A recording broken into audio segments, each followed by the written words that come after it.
Hi, everyone, and welcome to the Blue White Illustrated Live Postgame Show on YouTube, presented by On3. I'm Tom Hannafin. The Penn State Nittany Lions win the 109th Rose Bowl game by a score of 35-21 against the Utah Utes. It is the signature, the statement victory that the Nittany Lions have been looking for all season long. They cap off the season 11-2, and they take out the Utah Utes. It's honestly just the perfect ending to what was a very good season for a lot of Penn State football fans, and especially an extraordinarily emotional ending. As you can see there, the career of quarterback Sean Clifford finally does come to an end. He will likely be the player of the game for this Rose Bowl, which is just full circle for a guy who was about 10 years old standing outside the stadium there in Pasadena once upon a time and gets to walk off into the sunset winning the Rose Bowl. Now joined here by the workhorse of Blue White Illustrated, Thomas Frank Carr, has grown a fabulous beard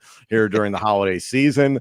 I mean, T. Frank, this has got to be the happiest edition of this postgame show you and I have gotten to do in the last 2 years, I would say. How you feeling? Yeah, we have a third co-host now, me, my beard, and you. And yes, really, once you get past a certain point, your beard does become a part of your personality. And that's really the reason it's not around all the time, is that I'm selfish and I don't want to share the spotlight too much. And when the beard starts to take over, you know, we usually gets trimmed. But Christmas felt like it was time to try something else new and see if today see if it felt works. like Christmas because Penn State won the Rose Bowl. So, I mean, what's your initial takeaway from this victory?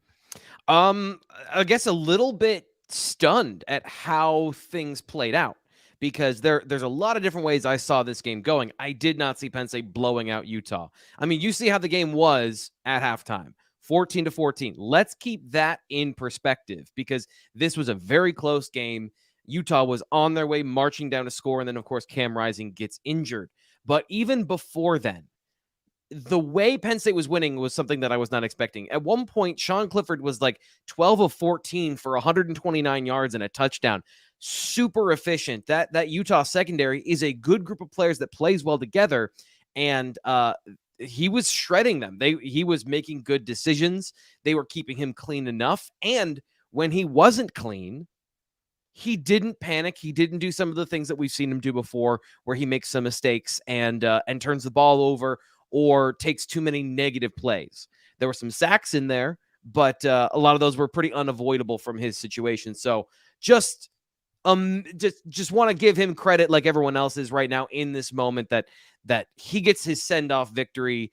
And we can get into some of that and kind of his career and all those things, but just a really impressive, complete performance from Sean Clifford in his final game. And, you got to, no matter who you are, if you follow Penn State football, you're a Penn State football fan, you got to be happy for a kid that, more than anything, he lays it on the line every single game. He plays so hard. He cares so much about the team and the program. To win this way, I think that there's no other place to start. I agree.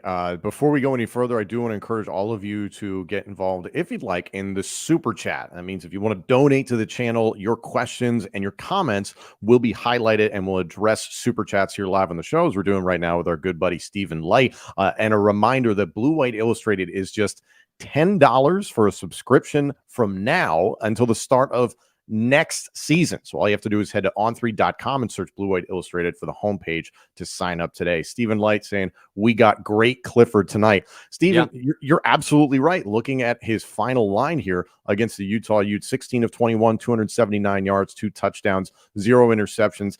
He finishes the day with -1 rushing yards on 8 attempts, but ultimately a credit to Utah. The way that they played for most of the game, they really limited what Sean Clifford was able to do in terms of they kept him in the pocket. They were keeping about 7-8 guys sometimes in the box, often daring Sean Clifford to beat them. So the game evolved in a lot of different ways, T. Frank. You didn't see the rushing attack of Penn State become truly dominant to the point of just gashing Utah for 5 to 7 yards a carry consistently. There were a lot of plays that were just stopped dead at the line of scrimmage, but it was just big burst plays from the running game and the passing game, which frankly has not been, at least in the passing game, that has not been Penn State's game here in 2022. So I was very surprised to see it. that can lead the team. You're absolutely right. That has not been the way that Penn State has been able to win the game. So again, starting with Clifford is the place we have to start, because he was able to command the offense and get them going. And that was kind of a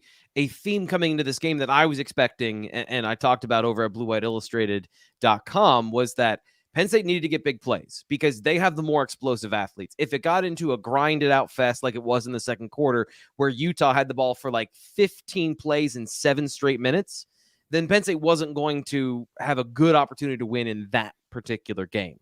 But they were able to get explosive plays. Nicholas Singleton, 7 carries. He touched the ball 7 times and had touchdowns, 120 yards, 17 yards a carry. Something I talked about in a video earlier this week, actually yesterday, was that he needed to get big plays because consistency, like you said, they're going to command the box. Utah, despite the fact that I think Penn State dominated at times on the offensive line of scrimmage, Drew Shelton had a breakout game as a run blocker.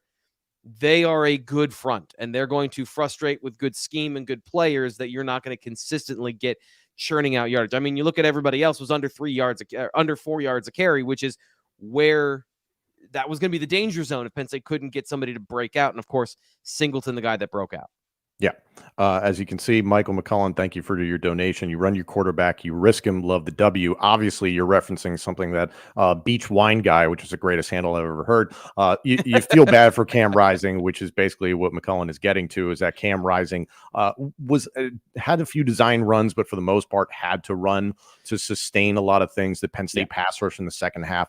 You could see the adjustment. James Franklin addressed it at halftime, saying, hey, we're not getting pressure with our front four just based on our front four. And that's something, T. Frank, you and I have talked about all season long, is that this is a talented front four, front seven, but Penn State needs scheme and dialed up pressures, whatever, to get pressure on the quarterback. This was not a team that just you could line up your front four and just beat their offensive line consistently. Here's the thing, Tom. In the first half, Utah averaged 3.7 yards per third down. Right. So they were not in a situation where they had to hold on to the football. Cam Rising is a very elusive quarterback. Speaking of, a guy like, he reminded me a little bit just in the way he was able to escape pressure and get out of the pocket, and he's unwilling to go down. Reminding me a little bit of my guy Josh Allen, who's playing right now. Don't know what's going on in that game. We'll have to check in that. Somebody's got to provide me updates. Yeah, if somebody provides score updates in the ticker, we'd really appreciate it for T. Frank's sake. But yeah, he was able to escape the pocket, but he was never put in a lot of positions while he was in the game that Chop Robinson was able to get home, because Chop Robinson was a nightmare. This is one of those situations, if you watch, you look at some of the advanced analytics of wins and win rate and things like that when it comes to defensive ends. Even if you aren't getting to the quarterback to get a sack or a hit, he was fundamentally affecting plays where at a certain point, I'm fairly certain, I have to go back and watch a film, they did bench their right tackle in the fourth quarter.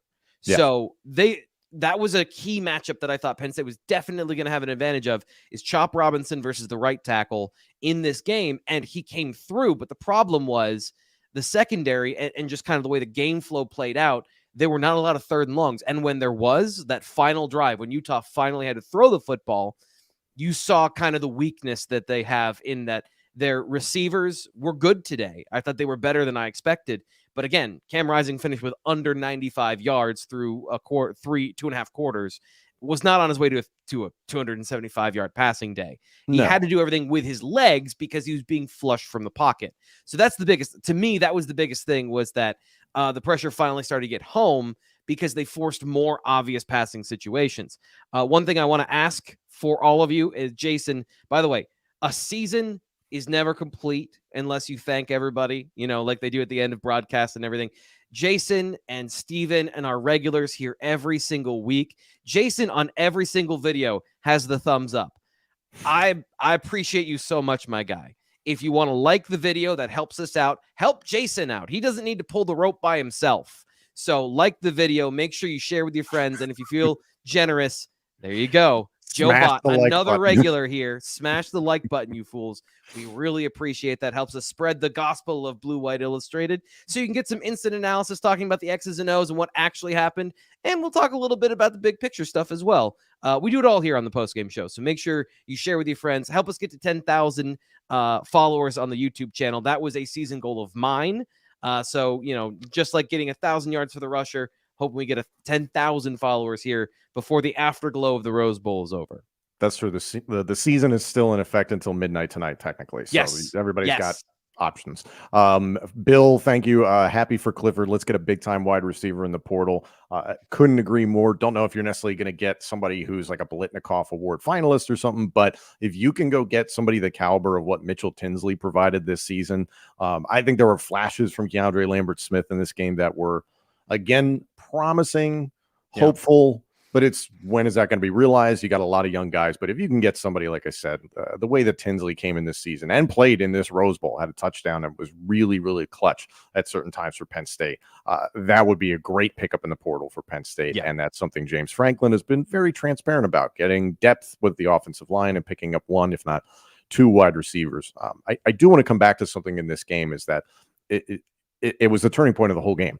Cam Rising getting injured in the third quarter completely shut down all the momentum of Utah. And there's part of me that, as someone who enjoys the sport and the competition aspect of it, you want to beat the best team possible at their best. Now I understand Penn State fans are like, we won 35-21. We're going to take it. We're very, very happy with the win. I'm in the same boat. There's part of me that would have loved to have seen how this game would have played out.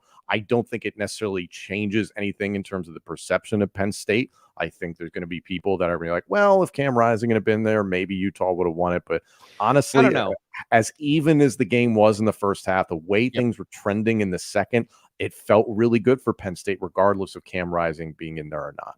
Yeah, Cam Rising didn't blow a coverage so that Keandre Lambert-Smith got an 88-yard touchdown. That play shocked me, because this is, like I've said before, this is a good secondary. Number 11, I think, is a good football player, but he gets put in situations where he's not as athletic as what he's being asked to do. But in that situation, it's cover two. Like, his job is to be deeper than the deepest play, and he wasn't. Cam Rising's not going to stop somebody from blowing a coverage, but what it does is it put game pressure on Utah to score. And when Nick Singleton's run put game pressure on Utah to respond. And with the situation, Cam Rising going out, they were driving, but Penn State was starting to get that momentum of, we're making big plays now. And Utah has to, most of their drives were over 10 plays. They didn't have the quick strike capability that Penn State did, kind of like you saw in the Rose Bowl last year, where they had a kick return and a couple of other ways they scored. But when Ohio State had the football, they were able to get explosive plays. In Utah, without Dalton Kincaid, they didn't have an element in the game that was really going to get you those big plays.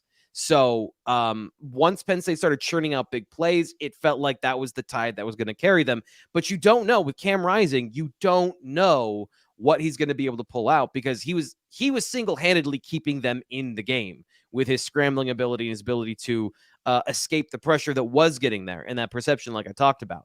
So that's something that in this game, I agree with you. I think it would have been closer than 35-21. 35-14 essentially is what it was.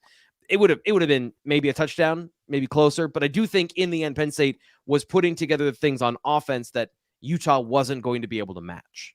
Yeah. And considering the events of this weekend, as Jim pointed out, poetic justice with Penn State's win and the semifinal losses on New Year's Eve for Michigan and Ohio State within the Big Ten. I tweeted it. It was the best New Year's Eve ever to see both those teams lose, because that's all I wish every single weekend, is that both teams lose, even when they play each other. I just hope both teams lose. The one thing that Joe mentioned here on top of what Jim's saying is like, hey, these are feel-good things. These are great.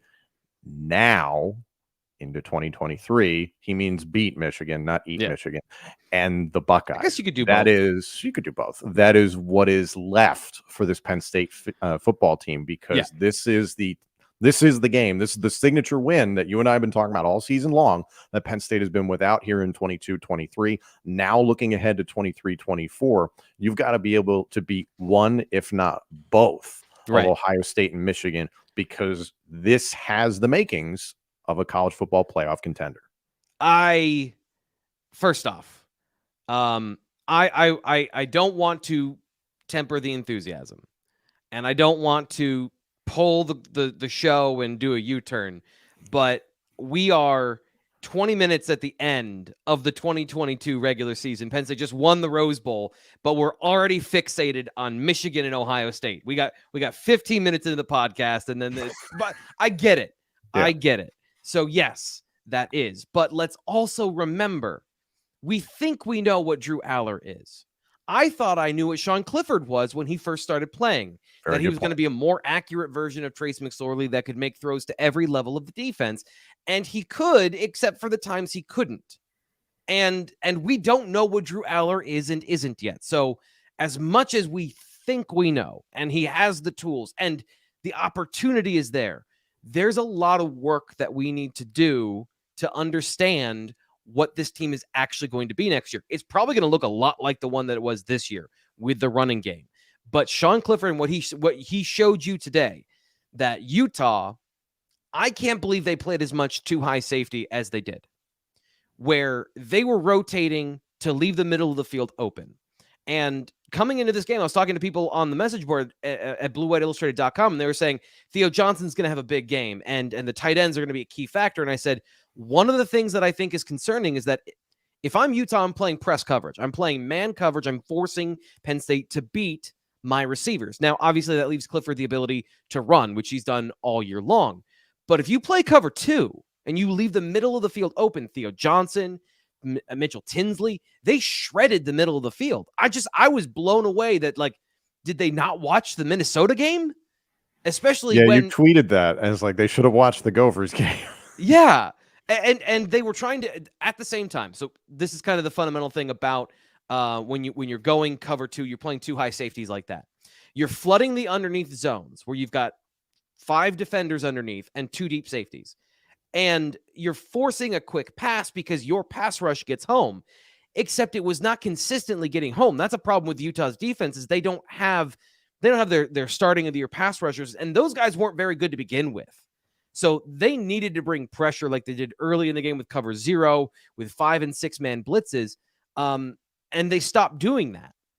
And then they were rushing 4, and they're trying to zone blitz and stunts and get free rushers that way, and kind of, I think, have it both ways.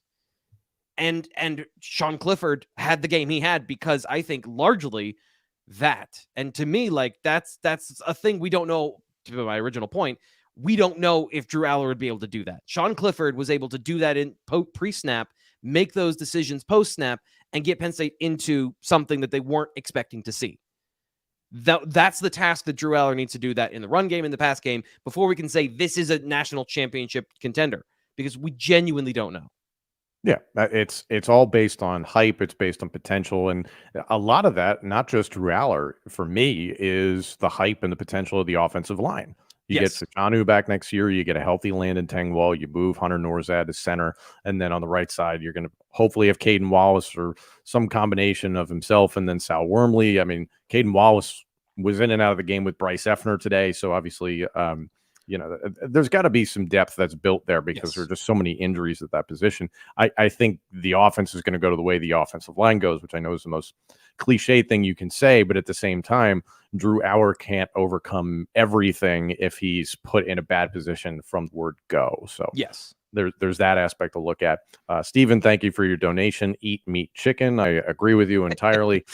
Matt, applauding T. Frank's professionalism working during a Bills game. Yes, T. Frank is very committed to his job, which is very, very sweet. And I have to say, she's the best. She got me the microphone. She's keeping me updated in the game. Yes, she is. Zoe's the best. Big fan of Zoe. Also, let's see, tired of PSU being the perpetual Rodney Dangerfield, I imagine, within the Big Ten and nationally. Michael, I think all Penn State fans feel that pain, and especially after the events of the last handful of days, not only the college football playoff semifinal games, but also the events of, what was it, the Cotton Bowl earlier on today? Tulane beating USC by a point. I mean, all of a sudden, T. Frank, my perception of what the best teams in the country are, I still think there's that gap when you watch some of these teams play. But at the same time, it doesn't feel huge between what Penn State is versus, the teams that are playing in the national championship or the teams that Yeah. played in the major bowl games. What did you see? I saw, both of Penn State's losses this year go down in incredibly competitive games where they're playing in Michigan's instance outside of their normal structure, not running the football, not playing smash mouth, having to actually throw the ball, and they adapted in that situation. I'm my biggest problem when I'm watching games in football is like the whole narrative around Michigan this year was smash mouth football. This is the way it should be. Big Ten, blah, blah, blah. And like you reward bad process sometimes where you're not going to be able to do that in every single game. So you have to be able to adapt. And to Michigan's credit, they were able to throw the football. They were able to put the ball up in the air. McCarthy showed some stuff as a quarterback.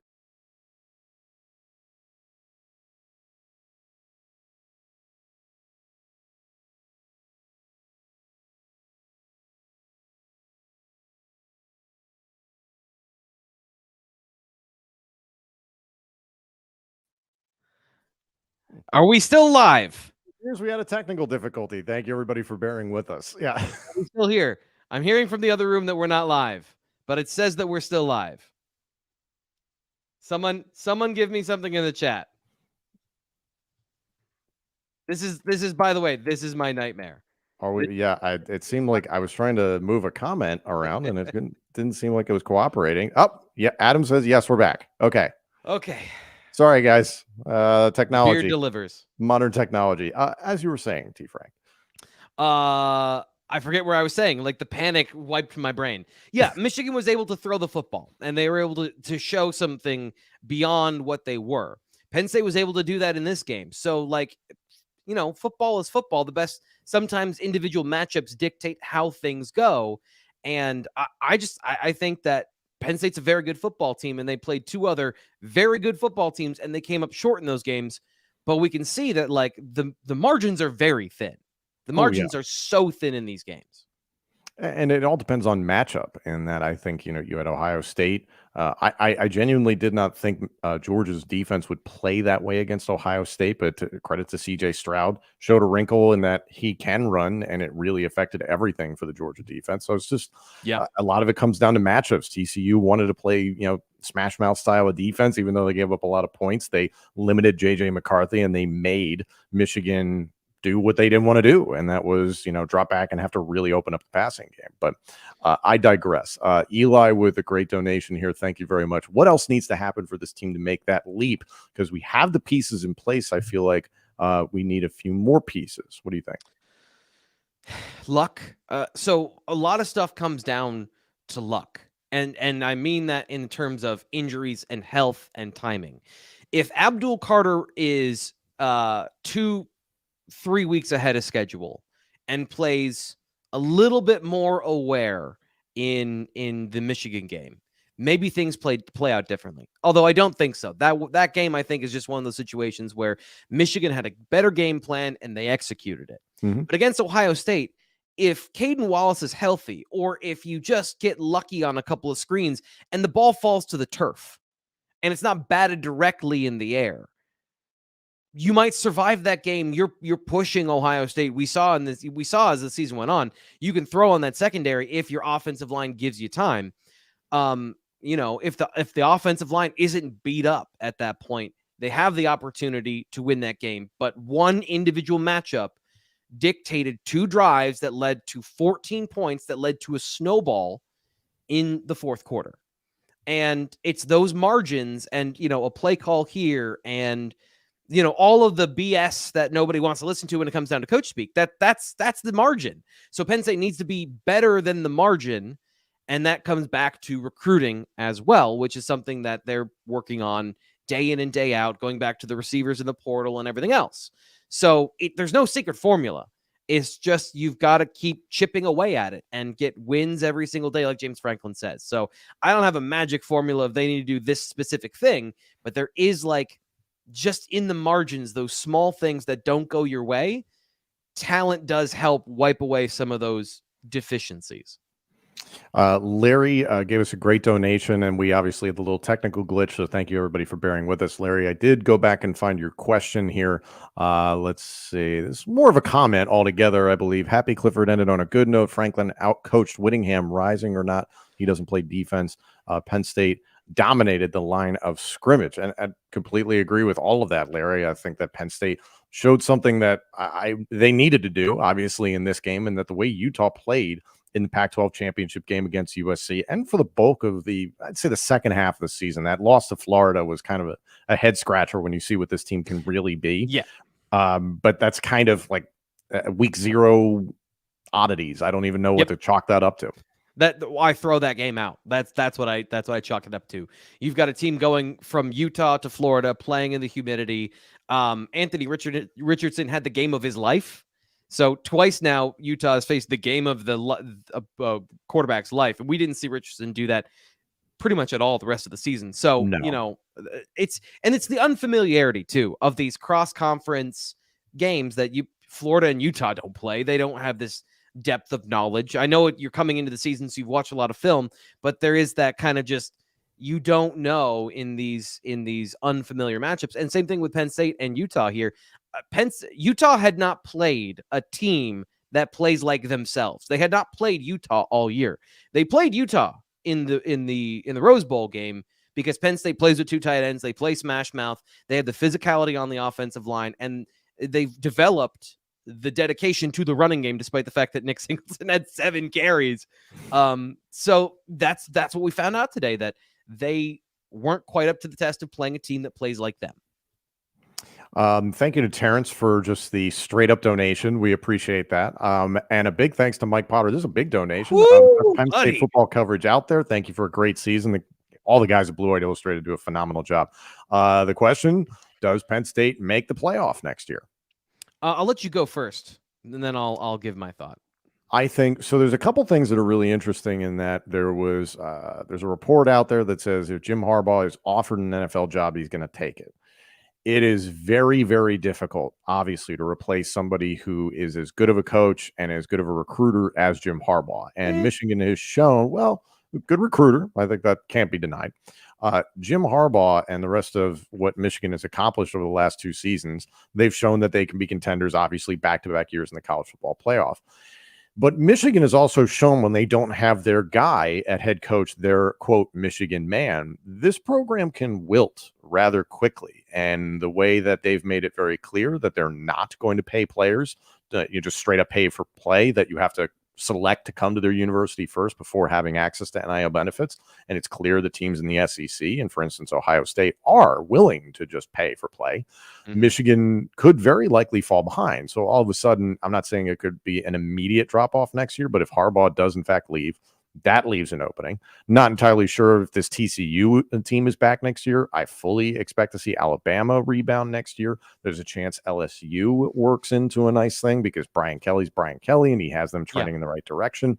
I very much see Georgia still being right there. It's a question of who succeeds Stetson Bennett, which is an unbelievable thought to have, but at the same time, he's been very good for them. He's a national champion for a reason. So I think everything is in place for Penn State to make a run, but it's as T. Frank was saying, all Penn State fans are banking that Drew Aller is going to be the second coming, and we don't know that yet. We have to see it develop. Everything on paper looks really good on both sides of the ball, and you have a recruiting class coming in that, while it's not better than last season's, it bolsters the lineup and it provides depth in ways that you need.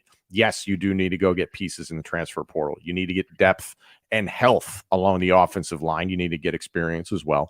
You need pass catchers at wide receiver who can contribute immediately, because there's just young players right now on this Penn State receiving corps that we don't know what they're going to be. You know what you're getting out of the running game. You know, on the defensive side of the ball, you've got Abdul Carter, and Kobe King, I think, is really going to be a nice piece next season. This secondary looks great. You've got Storm Duck coming in to bolster that secondary. So if you see strides from the linebacking core, the wide receiver core, and the offensive line in the transfer portal, Penn State's going to be set up for success, especially for a chance at the CFP. That's my opinion. So put everything in a blender and see what comes out. and that's going to be the off season. That's every season, isn't it? Yeah, that's the off season. So what happens after spring ball? What guys transfer? What guys get injured? Landon Tangwall being injured this season was a big storyline that kind of just went away. One of Penn State's most talented offensive linemen did not play this year. He did not play in this game. He did not play in any of the critical games down the stretch. So that's what I'm talking about with luck and with some of these situations where you can't plan for that. So if Penn State gets lucky and, their offensive line does take that massive step forward and they get a receiver in the portal, this is the DNA of this team is very good. Mm-hmm. It was bolstered, as you said, by the class of 22, which came in with impact football players. I don't see immediate impact football players in the class of 23 right now. And it's not at the positions right now that I think that they need. Now, there's some things that can happen with the linebacking group. Curtis Jacobs moves over to the Will. Abdul Carter moves to the Mike. And then you get another safety type body to play over on that side of the ball at the Sam. Because, I hate doing this in the postgame show, but like not everything was roses at the Rose Bowl today. The middle linebacker struggled. And Kobe King is a good football player. Physically, he's not on the level of some of the athletes that they're bringing in right now. And those guys, especially in the class of 23, they all are not Abdul Carter. They need time to develop and grow. Tamir Robinson, he's the right size, didn't play this year because of an injury. He also has the least experience even before then, kind of at the linebacker position. He can play Mike. I wouldn't project him to start or play next year. He needs time to develop as a football player with some instincts. Then you look at the young guys, the Kavion Keys and Tony Rojas, who are excellent athletes and everything you're looking for. They're 190 pounds. So they're enrolling early. I think both of them, or at least Rojas is. But getting to 215, 220, that's a tall task for Rojas. Yeah. He needs time to grow. So impact players through the portal or the recruiting class. Right now, the answer is no. They don't have any of those players. And you don't need to have a complete roster. You don't need to be elite from A to Z, but you do need to have answers at every position. And right now, Penn State does not have answers at every position. But the thing I'll say more than anything is next year, it's still just 4. So the odds are not in Penn State's favor because the odds are not in anybody's favor.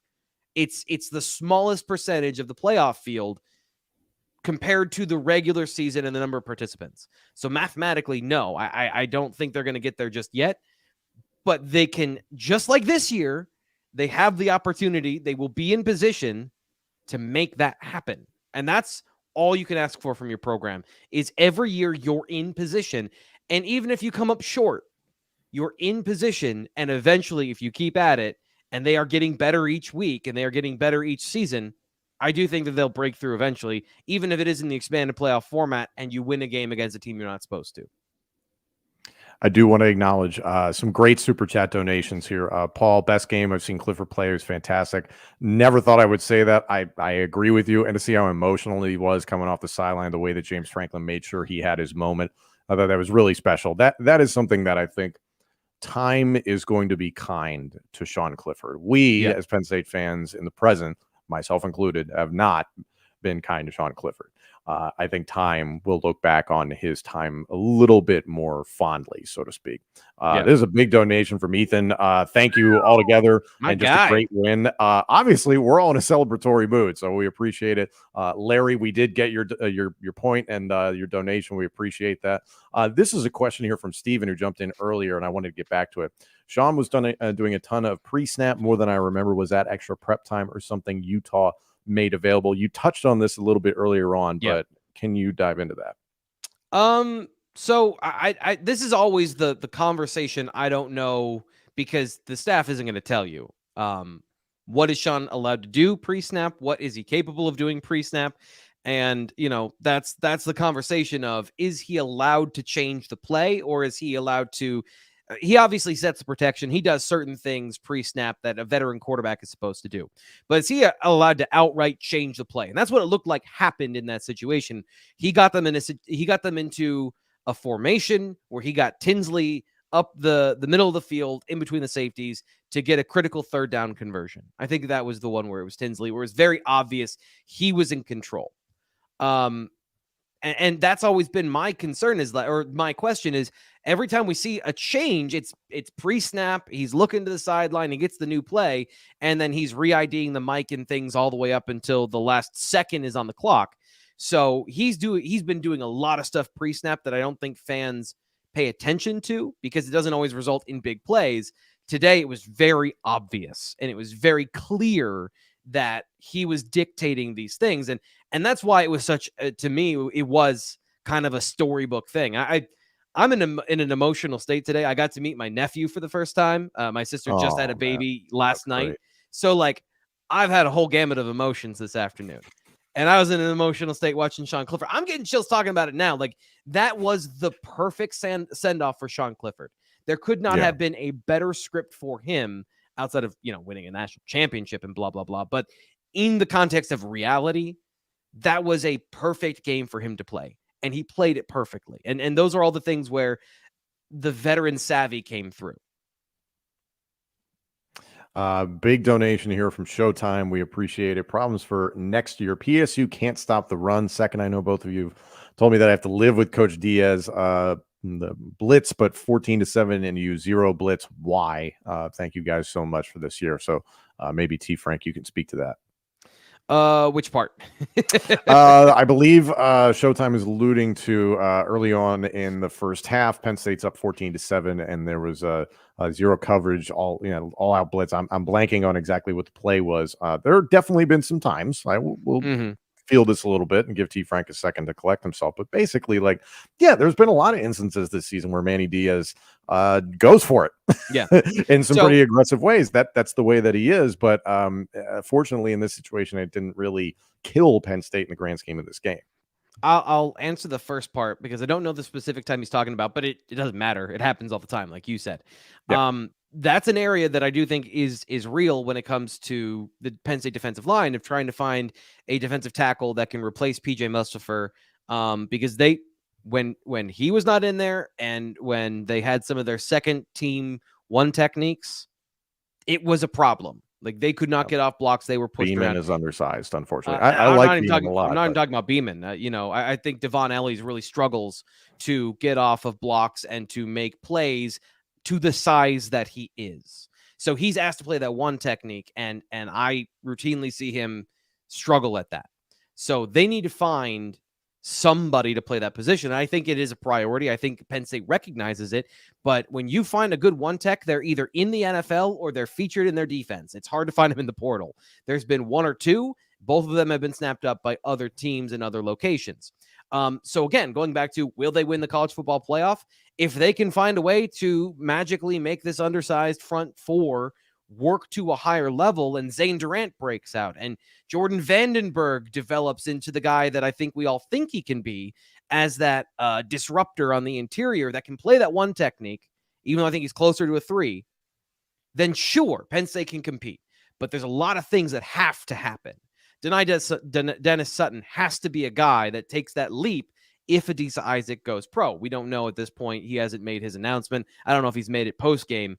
But, there's a lot of ifs. And that's always the thing is when you start counting your ifs and you count them all positively, you haven't realized you just did a laundry list of things that have to happen. And every team has this, by the way. When it comes to Diaz and the pressure, it works until it doesn't. And the play that sticks out in my mind, Marquise Wilson, when you have Kalen King come off the field. Marquise Wilson was the player I was concerned about in this situation where I think he plays at the level of the Utah receivers. He's a good player, and Utah has good receivers, but Penn State's defensive secondary is different. I think we have all seen that they're just a different breed, a higher level of guys that are going to the NFL. Wilson is right on that line. And the one play, he's out there on an island, he falls over when the ball is underthrown, and the 6'5" receiver goes up and gets it.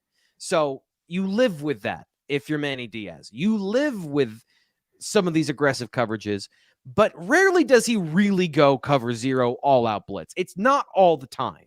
It's in high leverage situations, and they do it in ways that force the ball out quickly. They don't allow you, kind of mugging the A gaps and having extra guys on the outside, somebody's coming unblocked immediately. There's no disguising it. You have to make a decision with the football, and that usually is an obvious one where the ball has to go to certain players in certain positions. And Penn State's been able to make that work time and again, but then when they drop out or they have some of these other variations, that's where I think you see more of the problems. But yeah, cover zero is not just Manny Diaz. Everyone's doing it now. Everyone is running cover zero. You saw in the college football playoff, Michigan ran cover zero, and the TCU receiver broke a tackle and went for a touchdown. It's part of this. We need to stop spread offenses. We need to come up with a solution for the RPO. And what we're going to do is the defense is going to dictate the terms. Run or pass, you have to make a quick decision. We're not allowing you to just cheat through these cheat codes that the offense has. But it has risk, and we've seen it, on both sides where the risk hasn't paid off. I think Manny Diaz is. I think you'd be hard pressed to find a better defensive coordinator in college football right now. The steal of the offseason, in my opinion, in terms of a guy who didn't have a whole lot of shine on him after the debacle at the University of Miami. We know what that really is now. So I think Manny Diaz is looking really good. And my concern going forward is him leaving for a head coaching job again, because obviously he's attempted that. So hopefully he sticks around for a while because Penn State could use him. I think I think the issue is they have an excellent staff, and if he were to leave, guys, I'm very impressed with on the staff. Anthony Poindexter has almost gotten a head coaching opportunity. I think he'd be an excellent defense coordinator. I've gotten the chance to watch him coach up close this summer during some of Penn State's camps.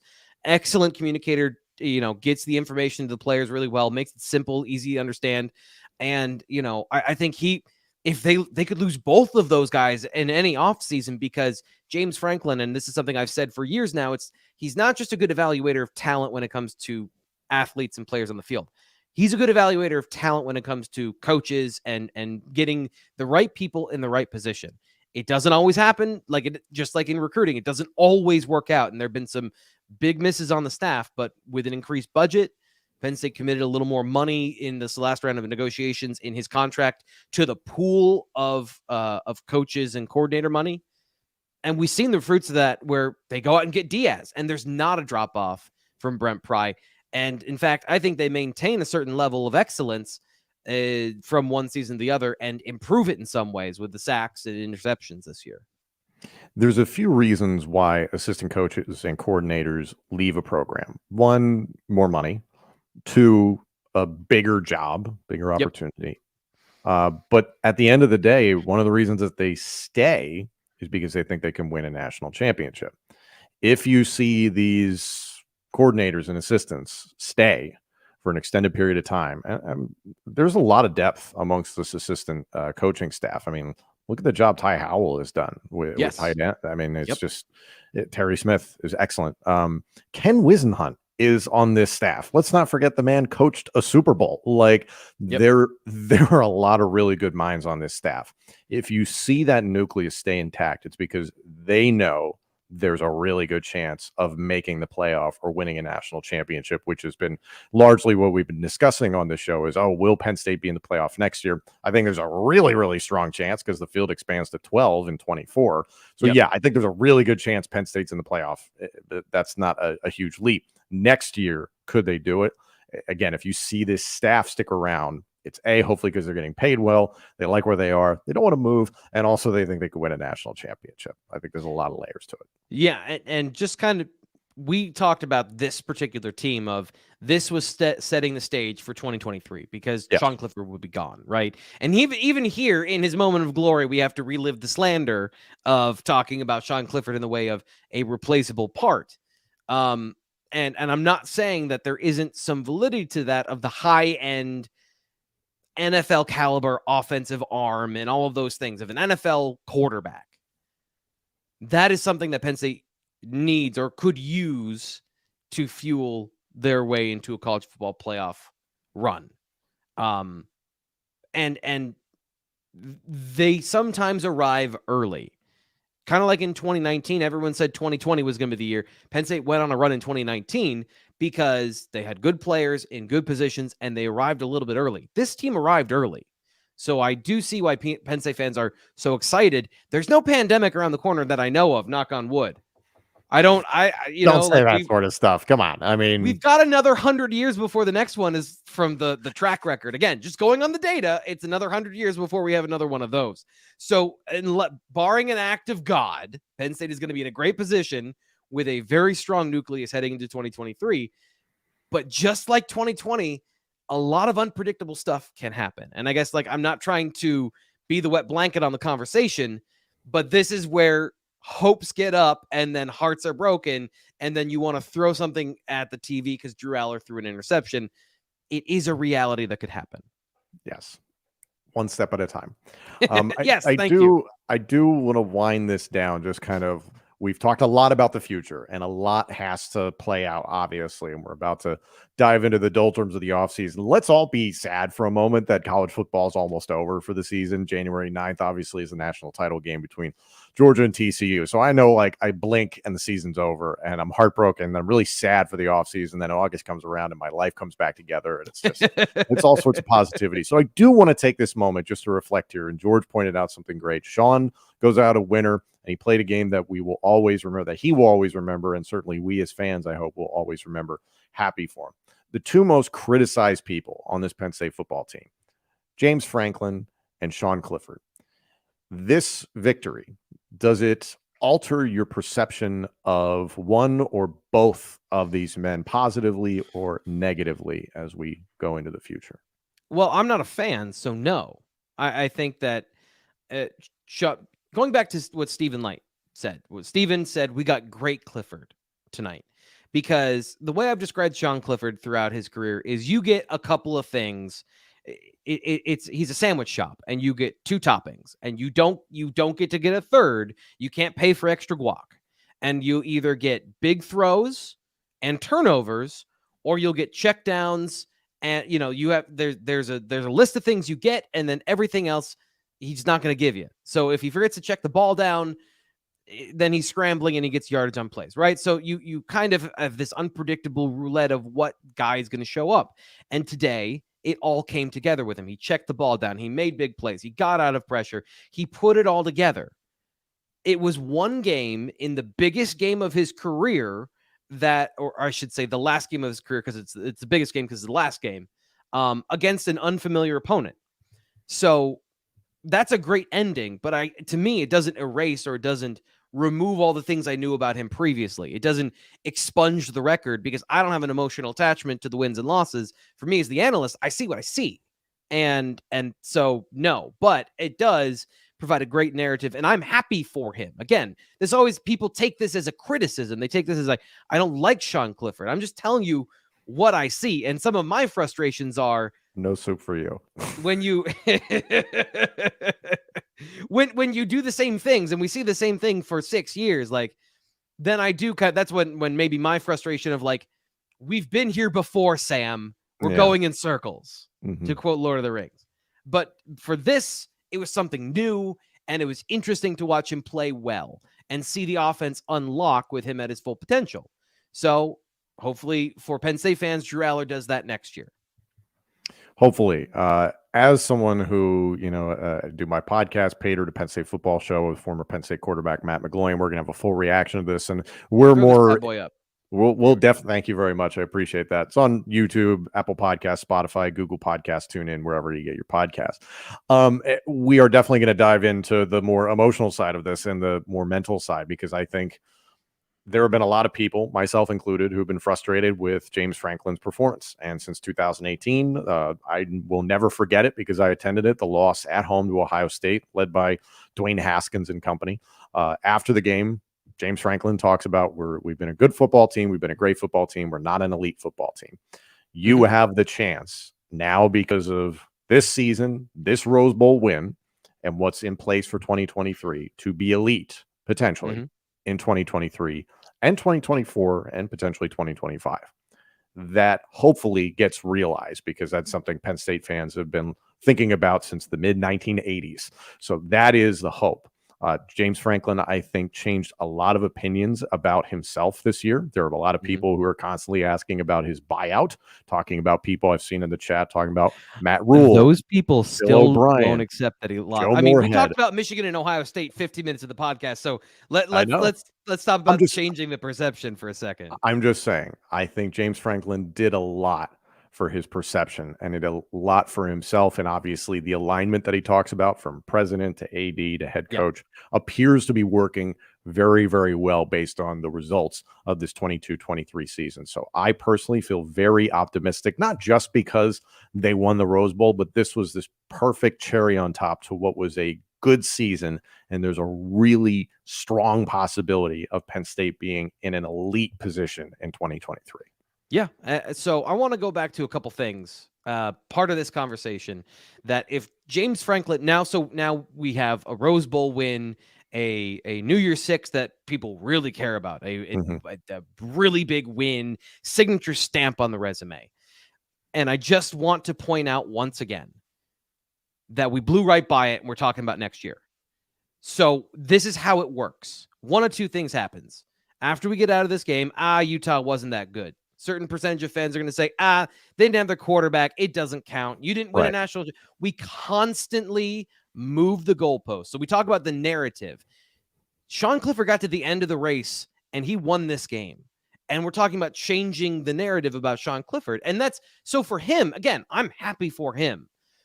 But now for Drew Aller and for James Franklin, next year, if they don't go to the college football playoff, now it's a disappointment. And I understand, like, that's what you're chasing every year. But at the same time, let's talk about this in real terms.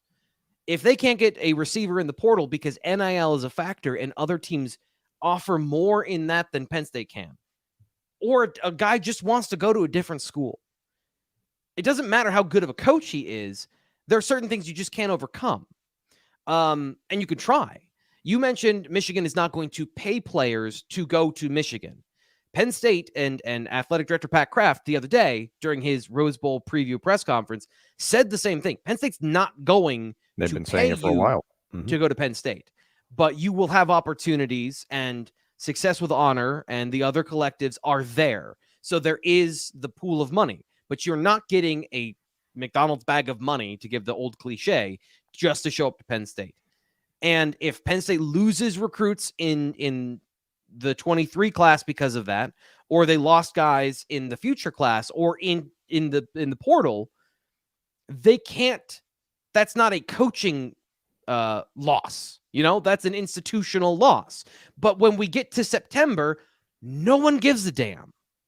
So we have to keep these things, like, if we want to have a factual record and we want to know the story from beginning to end, but that's not, fans show up, they want to root for their team, they want them to win. But you ask me and the guy that's like in the weeds, like, that's the difference in perspective. That's the difference in the perception of it. A lot of things have to happen. And then we get to the expectation part next year. But the expectation has been set by winning the Rose Bowl. This is the springboard. I saw somebody at the beginning of the show said, springboard to next year, discuss. And first off, I don't take orders. But secondly, like, that's the expectation. We're already there. They have to beat West Virginia out of the gate. They have to beat Ohio State or Michigan. They have to make the Big Ten championship game. All of these things have been set up for them by their success. So good luck. I'm glad that I sit here and I get to talk about it, because that seems that's just like, there's so much to go before we get to the expectations. Yes, there's a lot that still has to happen, and to all the Penn State fans out there, saying that for like this second half of the show, who want to be happy right now, I'm going to let you. Penn State wins the Rose Bowl against number 8 Utah by a score of 35-21, capping off the 22-23 campaign 11-2. Honestly, this is far better than I think a lot of people, myself included, expected this season to go. This is a wonderful way to end the season. I want to personally take a moment to say thank you to you, T. Frank, and all the folks at Blue White Illustrated who've continued to have me back for these live post-game shows. I've so enjoyed it. I really look forward to doing it next season if the invitation is still on the table. And I invite all of you to come check out Pater to Penn State Football Show. It's a great podcast with myself and Matt McGloin, and we're going to continue to put out content throughout the offseason, and we're going to have a full recap of this game That's going to be available hopefully in the next handful of hours. So I'm going to go do that here in a moment. But T. Frank, thank you so much. Do you have any final comments here on this show? I'm having a great time. I'm sad to see it end.